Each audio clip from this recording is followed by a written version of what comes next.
আমার গাড়িটা সোমবার অ্যাক্সিডেন্ট হয়েছিল, ঠিক আছে? তোমাদেরকে দেখিয়ে দিচ্ছি। আমি অ্যাক্সিডেন্ট করিনি, একজন চুরি করে নিজে অ্যাক্সিডেন্ট করেছিল, যার কারণ হচ্ছে এটা দাগ হয়ে গেছে। এটা ওই ভাইজারটা চলে গেছে একদমই। এই লেগ গার্ডটা নতুন লাগানো হয়েছে, আর অনেক কিছু যে অনেক নতুন লাগানো হয়েছে। হ্যান্ডেলটা চেঞ্জ হয়েছে, ফগ লাইট চলছিল না, ফোর ইন্ডিয়াটা চলছিল না, এগুলো সবই নতুন লাগানো হয়েছে, ঠিক আছে? এটা এখন আমি চেঞ্জ করতে যাবো, যেটা হচ্ছে আমার ওই এই রবিবার পরের রবিবার থেকে আমাকে ডাকবে, ওটা চেঞ্জ করে নিয়ে আসতে হবে। আর এই হ্যান্ডেলটা যেটা দেখতে পাচ্ছ ওটাও প্রায় নতুন, এটা নতুনই লাগানো হয়েছে। হ্যান্ডেলটা বেঁকিয়ে গেছিল, আর এখন এই লুকিং গ্লাসটা নতুন লাগানো হয়েছে। এরপরে যেটা বাকি আছে আর এই গাড়িতে আমার টোটাল খরচা হচ্ছে 4,500 টাকা। আর আমি 1 টাকা দিন যে অ্যাক্সিডেন্ট করেছে তার কাছ থেকে নিয়েছি।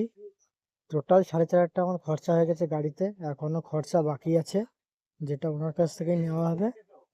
এর জন্য আমি ভিডিও দিতে পারছিলাম না, এবার প্রতিদিন আবার ভিডিও আসবে।